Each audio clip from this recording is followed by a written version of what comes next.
नमस्कार मित्रांनो, महाराष्ट्रात राहून सुद्धा छत्रपती शिवाजी महाराज हे बऱ्याच जणांना माहीत नाही आहे. महाराष्ट्रात राहून म्हणतात की आम्हाला काय गरज आहे छत्रपती शिवाजी महाराज. तर सर्वांना एक सांगण्यासारखी एक गोष्ट म्हणजे छत्रपती शिवाजी महाराज हे एकाचे नव्हते.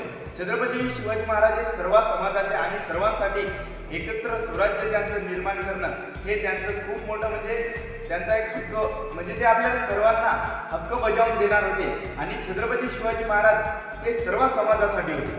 म्हणून छत्रपती शिवाजी महाराजांचा जन्म सुद्धा बऱ्याच जणांना माहीत नाही. तर छत्रपती शिवाजी महाराजांचा जन्म 19 फेब्रुवारी 1630 रोजी शिवनेरी किल्ल्यावर झाला होता. आणि त्यांचा जन्म म्हणजे त्यावेळेस असं होतं की सर्वात जास्त जिजामाता जे होती त्यांना असं एक स्वप्न होतं की आपल्या स्वराज्याला काहीतरी घडून द्यायचं आणि ते आपल्या पुत्रामार्फत त्यांना काहीतरी करून द्यायचं, जेणेकरून जे मुघलांच्या गुलामगिरीत जो आपला महाराष्ट्र पडलेला आहे त्यांना कसं आपलं स्वराज्य बनवता येईल आणि कसं आपलं या गुलामगिरीतून वाचायचं यांच्यावरती हे होती.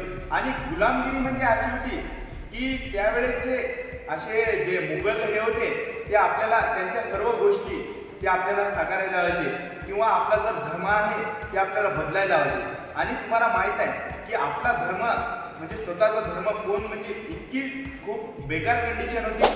छत्रपती शिवाजी महाराज यांच्यामध्ये पहिलेपासूनच धाडस होतं आणि जिजामातांनी त्यांना इतकं चांगलं शिक्षण दिलं होतं. लहानपणापासून त्यांना रामायण महाभारत असो किंवा इतर कोणतेही ग्रंथ जेणेकरून त्यांना वेगवेगळ्या भाषेचं ज्ञान झालं पाहिजे. अशा वेगवेगळ्या म्हणजे गनिमी कावा असो ते म्हणजे सर्व मुघलांना कसं सावरलं पाहिजे आणि कसं त्यांच्यापासून लढता आलं पाहिजे हे छत्रपती शिवाजी महाराजांना चांगल्या प्रकारे जिजामातेने शिकवलं होतं. 5व्या वर्षापासून त्यांना शिक्षण दिलं जात होतं की हे आपण कसं केलं पाहिजे. आणि लहानपणापासून त्यांच्या कानावर गोष्टी पडत होत्या की कोण कसा असते आणि कोण कसा असते, आपण दुश्मन कोण आणि मित्र कोण, हे सर्व गोष्टी आपल्याला कशा प्रकारे ओळखायच्या आणि कशा प्रकारे हे आपल्याला म्हणजे हे छत्रपती शिवाजी महाराजांना शिकवलं होतं. छत्रपती शिवाजी महाराजांनी खूप सारे किल्ले पण जिंकले होते, म्हणजे 360 किल्ले. यांचा इतिहास जर आपण सांगायला गेलो तर खूप मोठा इतिहास आहे. आणि तुम्हाला सांगण्याचं एकच कारण आहे या व्हिडिओच्या माध्यमातून की छत्रपती शिवाजी महाराज हे एका समाजाचे नसून सर्व समाजाचे होते. म्हणून छत्रपती शिवाजी महाराज यांचा खूप सारा इतिहास आहे. आपण आजही त्यांचा इतिहास जर उघडून पाहिला तर ते कधी स्वतःसाठी आणि त्यानंतर कोणत्या एका समाजासाठी लढलेले होते, ते सर्वांसाठी होते.